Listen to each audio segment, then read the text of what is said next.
그 차가 나를 추돌할 가능성은 아주 낮습니다. 안심하고 내 코스 유지하며 달리면 됩니다.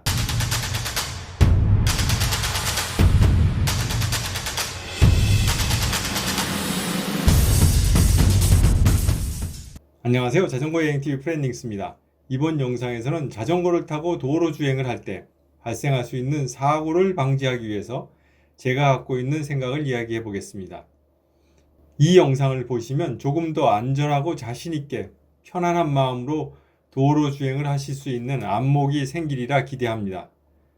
아직 자전거 여행TV를 구독하지 않으신 분은 구독과 좋아요, 알림 설정 부탁드립니다. 물론 자전거를 자전거 전용 도로에서만 타면 가장 좋겠지만 강변 자전거 길도 여러 번 다니다 보면 지루해져서 이따금 새로운 코스를 달리고 싶은 마음이 생깁니다. 특히 로드 사이클을 타시는 분들은 자전거 이름 자체가 도로에서 타는 자전거라서 혼잡하고 노면도 안 좋은 자전거 길보다 확 트인 도로를 경쾌한 속도로 달리고 싶어집니다. 저도 장거리 여행을 하다 보면 거의 90% 이상이 자전거 전용 도로가 아닌 일반 도로를 주행하게 됩니다. 자전거가 도로에 나가면 교통 약자이기 때문에 자전거 전용 도로에서의 주행보다 훨씬 높은 확률로 위험에 노출됩니다. 따라서 도로 주행에 대한 나름대로의 기준을 가지고 잘 대응하여 안전한 라이딩이 되도록 스스로 노력해야 합니다. 먼저 안전장구와 안전수칙에 대해 말씀드리겠습니다. 헬멧 착용은 너무나도 당연한 사항입니다. 헬멧 턱끈 잘 매고 라이딩해야 합니다. 더 이상 강조할 필요가 없습니다. 시인성 좋은 복장을 착용해야 합니다. 즉, 눈에 잘 띄는 복장을 착용해서 차량 운전자가 멀리서도 잘 식별할 수 있도록 하는 것이 중요합니다. 가급적 밝은 계통의 상의를 입는 것이 좋습니다. 야간에 전조등과 후미등을 장착하는 것 또한 당연합니다. 등화 장착은 법률로도 정해져 있는 사항입니다. 안전을 위해서는 가급적 야간에는 도로 주행을 하지 않는 것이 좋습니다. 부득이한 경우 최소한으로 줄이는 것이 사고 방지를 위한 최선의 대책입니다. 귀를 열어두어야 합니다.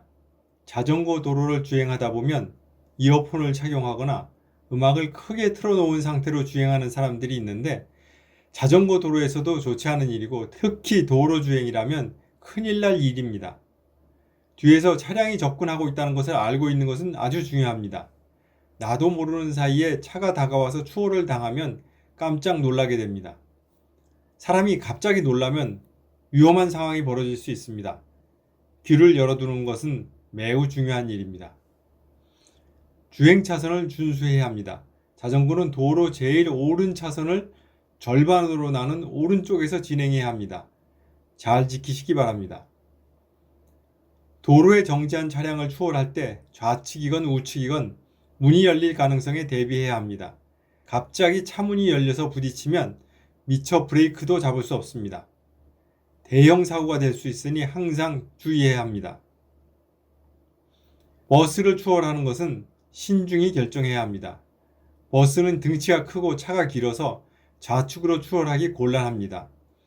버스가 정지해서 승객이 하차 중이면 기다리는 것이 좋습니다. 기다리지 않고 버스 좌측으로 추월하려고 버스 좌측변에 접어들었는데 버스가 출발하기 시작하면 곤란해집니다. 통상 버스는 출발하면서 좌측으로 차선을 변경하기 때문에 버스 기사가 자전거를 못 본 상태라면 사고 가능성이 높아집니다. 웬만하면 뒤에서 기다리는 게 답입니다. 방향 전환할 때 크게 수신호를 해서 뒤에 다가오는 운전자에게 알려야 합니다. 뒤에 차가 쫓아오는데 좌회전을 하는 것은 위험한 행동입니다. 차가 지나갈 때까지 기다려야 합니다. 어느 정도 거리가 확보되었다고 판단해서 좌회전하겠다고 마음을 먹었으면 손을 들어서 수신호로 진행 방향을 알리는 게 좋습니다. 자기도 모르게 근접해 있는 자동차가 있을 수 있습니다. 다음은 라이딩 계획 수립 시 고려사항입니다. 먼저 라이딩 경로 선택을 잘 해야 합니다. 출발 지점에서 목적지로 가기 위한 경로는 여러 가지가 있을 수 있습니다.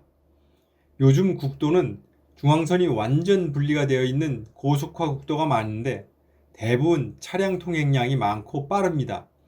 이런 도로는 가급적 피하고 차량 통행량이 한가한 이면 도로를 택하는 것이 라이딩을 준비하는 계획 단계에서 할 수 있는 일입니다. 할 수만 있다면 차량 통행량이 많은 시간대를 피하는 것도 고려사항입니다. 대개 출퇴근 시간대는 차량 통행이 많아집니다. 또 휴일 아침에는 차량 통행이 적습니다.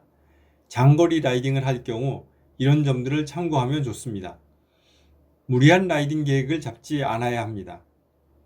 라이딩 후반에 체력이 고갈되면 집중력이 떨어져서 상황 판단을 제대로 할 수 없는 상태가 됩니다. 이런 경우 사고 발생 가능성이 높아집니다. 특히 이런 상태에서 야간 라이딩으로 진입하면 차량 추돌 사고가 아니라 자신의 과실로 낙차하거나 길 옆 표지판 등에 추돌하는 사고를 일으킬 수 있습니다. 한두 번 무리한 라이딩을 해보신 분들은 공감하실 겁니다. 저 역시 아차 싶었던 경우가 여러 번 있었습니다. 복잡한 도시 구간은 점프하는 것도 좋은 방법입니다.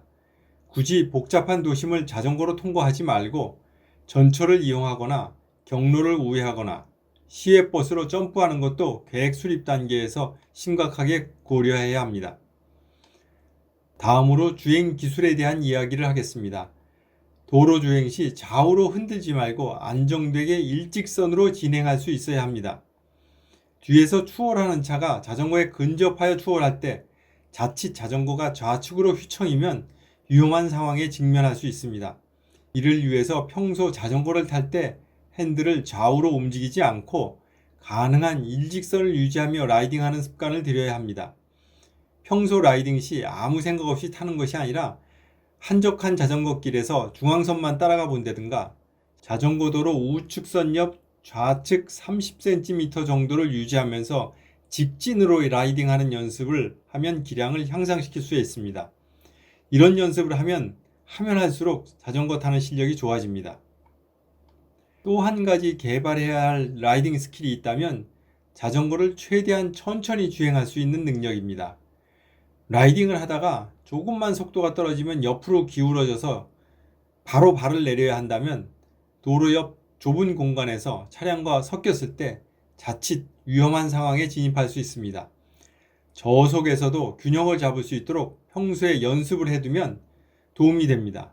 스탠딩 기술을 익히면 금상첨화입니다. 끝으로 도로 주행을 할 때 마음가짐에 대해서 이야기하겠습니다. 뒤에 오는 차가 크락션을 울리는 것에 대해서 노여할 필요 없습니다. 그 차 운전사는 나를 받고 추월하려고 나한테 신호를 한 겁니다.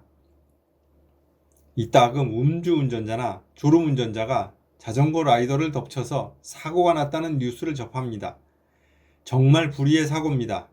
이런 어처구니 없는 사고를 막아줄 수 있는 방법은 없습니다. 지금까지 말씀드린 안전대책과 주행기술을 갖추었다면 내가 할 수 있는 것은 다 한 겁니다. 자전거를 타지 않고 걸어가거나 차를 운전해도 교통사고는 날 수 있습니다. 그 다음은 하늘에 맡기고 편안한 마음으로 자신있게 라이딩하는 것이 좋습니다. 마지막으로 자전거 타는 라이더로서 교통약자를 배려하자는 말씀을 드리고 싶습니다. 자전거 라이더도 때로는 차를 운전하는 운전자가 됩니다. 자전거를 타는 사람이라면 좁은 도로를 운전하다가 자전거 라이더가 지나가면 극진히 배려할 겁니다.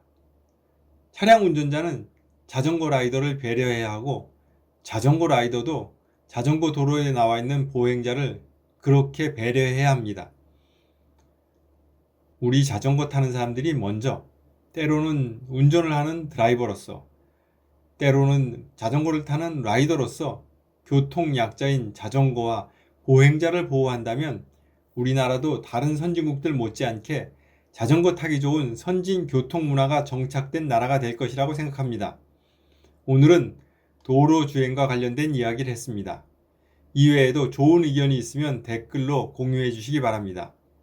이상 자전거 여행TV 프렌닝스였습니다. 감사합니다.